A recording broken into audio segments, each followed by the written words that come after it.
Hey friends, we are in chapter 6 and we're looking at this time a new way to solve systems of linear equations. We're going to do it with substitution and not graphing, which I think a lot of you will be happy about because sometimes graphing is tedious. And sometimes, believe it or not, if you think about it, when you're graphing, sometimes you may not be able to determine the answer. Let's say your answer to the system is like 1.2 and 5.73. Right? Let's say that's your X and Y coordinate pair. It will be really hard to locate that on a graph unless you have like a really super specific graph. And let's be honest, our graphs are not always as super specific as we'd like, as you see me graphing half the time. So today we're going to talk about a new way to do it, which is pretty cool, which is called substitution. We only have one vocabulary word, so that should not be too bad. Let me see if I can scroll down here. Our vocabulary term today is substitution. It's a method of solving a system of linear equations that involves solving for one variable in one equation and then inserting it into another equation. You're going to see it. I'm not even going to do like a mini example so you can understand the definition. As soon as we do examples, you're going to understand what we're talking about. By the way, this is like an algebraic way of solving instead of a graphical or geometric way. So in class, if I refer to an algebraic way, this is one of the algebraic ways of solving. So let's take a look at example 1. Here we have solve the system by substitution. So here is a typical, let me write in white so we can see. It's kind of like writing on a chalkboard. Y is equal to 2x plus 1, and then 3x plus y is equal to 9. Remember, when we're solving this, we are looking for some x and y that satisfies both of these. Let me put it a different way. At some point, x and y are equal in both of those equations. So what that means is the y that I'm talking about here is going to be the same as the y that I'm talking about down here. If that's the case, since this equation is solved for y, and y is 2x plus 1, I'm going to take this 2x plus 1 and I'm going to put it right in here. Let's go back and talk about why we did that. So let me get my markings off. If y is equal to 2x plus 1, then this y down here has to be equal to 2x plus 1 as well. So 3x plus, not y, but y is 2x plus 1, so I'm going to put that in there. 3x plus 2x plus 1 is now equal to negative 9. So I solved for y. Well, it was already solved. Y was already solved for in the first equation, and then I put it in the next equation for y. I could do the same thing with x. You'll see that in maybe another example. So let's finish this off. So now we have something that we're really comfortable with, an equation with one variable. And because we have that, we know we can solve for x pretty easily. So 3x plus 2x is 5x. Plus 1 is equal to negative 9. Finishing off my work over here, I'm going to get 5x is equal to a negative 10. You guys got it. I subtracted 1 on both sides. And then x is equal to, dividing 5 on both sides, would give me x is equal to a negative 2. Because x is equal to negative 2, I'm done. No, I'm not done.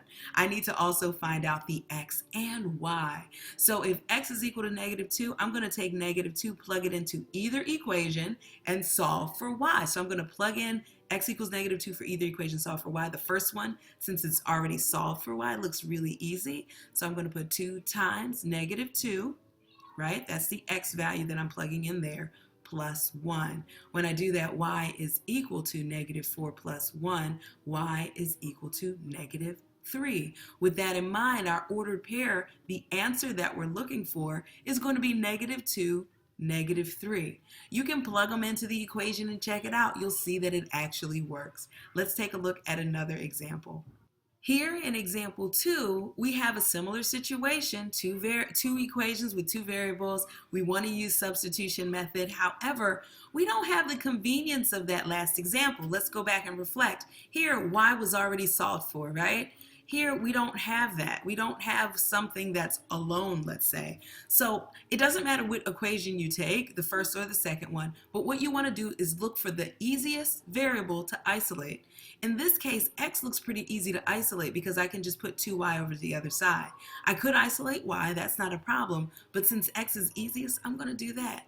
So first thing I'm going to do, the first thing we're supposed to do with substitution is to take one variable from one equation and isolate it. And when I do that, I get that x is equal to negative 2y plus 6. Notice I just moved the 2y over to the other side. Now that I've done that, I'm going to use this new bit of information, the fact that x is equal to negative 2y plus 6, and I'm going to substitute it into the other equation for x, right? Because remember, we're looking for an x and y that's the same in both. All right, I said that enough. So 3 times x minus 4y is equal to 28. What is x? X is negative 2y plus 6. So I'm going to put in my negative 2y plus 6 right here. You guys know how to do this. We've got one equation with one unknown. We can solve it. So what we're going to do is rock the distributive property. Boom, boom. Join our like terms together and solve. So let me stop talking about it and do it. So I have negative 6y plus 18 minus 4y will give me a positive 28. Joining like terms together, I have negative 10y plus 18. It gives me a positive 28. With a little bit of simplification, subtracting 18 on both sides, I get negative 10y is equal to positive 10. Are you guys with me on that? Subtracting that 10 on both sides. Therefore, when I divide both sides by negative 10, I get that y is equal to negative 1. Am I done? No. I need to solve for both x and y. I've got y, so let's go ahead and get x. X is already solved for, so that makes it really convenient for me to just put in, sorry about that, just put in this negative 2 times the y value, negative 1, plus 6. I get a positive 2 plus 6, which is 8. So my answer is 8, comma, negative 1. Remember, x comma y is the ordered pair, so I'm looking for an ordered pair that both of these lines will cross through. All right, let's take a look at another example. All right, so you guys remember that we had special situations that occurred when we were graphing. Sometimes they'd be parallel, sometimes they'd be on top of each other. We're going to see one of the situations that can occur when we have one of those non-specific answers. So let's take a look. We're going to substitute, and luckily y is already solved for us. So I'm going to take the second equation, negative 6x plus 3y, because I'm going to substitute that in there, is equal to negative 12. I'm going to put the y value. We recognize that y is equal to 2x minus 4. I'm going to solve because now this is just an equation with one variable. Distributive property is in order here. 6x minus 12 is equal to a negative 12. I'm going to join like terms together, and I get 0 over here because negative 6x plus 6x is 0. Minus 12 equals minus 12. It's like looking in a mirror, right? When you are looking in the mirror, you get an identity, remember, right? And so what this means ultimately is that both of these equations were exactly the same. And so if we were to graph them, they'd be laying on top of each other, one of those situations. So we know that there are infinitely many solutions. All right, so they share all solutions in common. And so that's one situation. And if we were to get something where at the end we got 5 is equal to negative 7 or something strange like that, that would be an untrue statement, and there would be no variables or no values for x and y that those two lines share in common. So they'd be parallel and not overlapping. All right, let's take a look at one more example, and that's example 4. We're going to write and solve a system of equation. This is going to actually harken back a little bit to section 2.9, a section that we were not always fond of. You can actually use the technique that we're going to talk about in solving this problem for problems like we had. Remember those mixture problems? All right, so this might ring a bell to some of you. Let's see what's going on. So a music store sold a total of 125 stereos and speakers in 1 week. The stereo system sold for $104.95, while the speakers sold for $18.95. The sales from these two items totaled $6,926.75. How many of each item was sold? So the first thing we need to do is kind of define what we're talking about. We know we're talking about stereos or stereo systems. So I'm going to use T, since there's a T here, and for speakers, I'll just use I guess S or P. Let's be all fancy. So I'm going to use the second letter of each, T for the number of stereos, and P for the number of speakers. So now we need to figure out equations that we can use to solve this. So the two equations that I'm seeing in my mind, well, the first equation is that T, this is from the first section, for the first sentence, T plus P equals 125, because it is stated that 125 stereo systems and speakers in total were sold together. So T plus P is 125. Can you guys pause me now and see if you can figure out what the other equation is? I'll tell you it deals with money.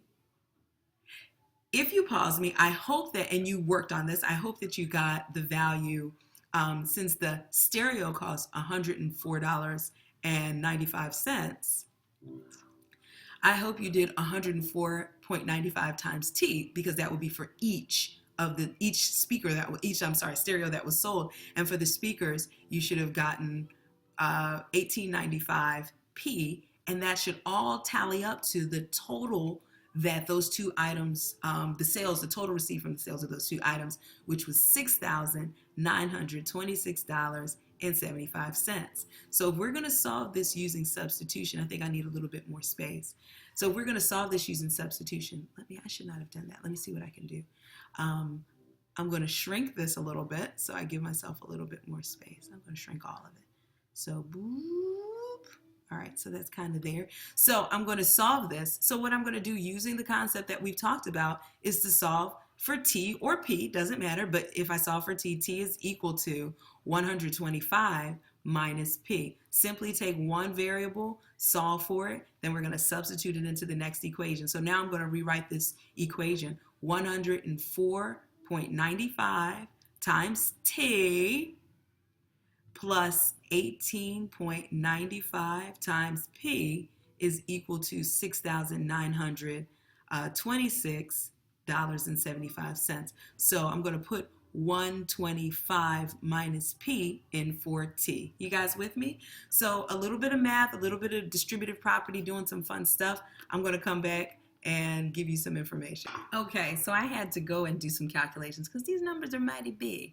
So we start off with this equation. So what I did here is that I distributed 104.95 into this parentheses, and we got this plus $18.95 P is equal to that still. Joining some like terms together down here, you see what we got.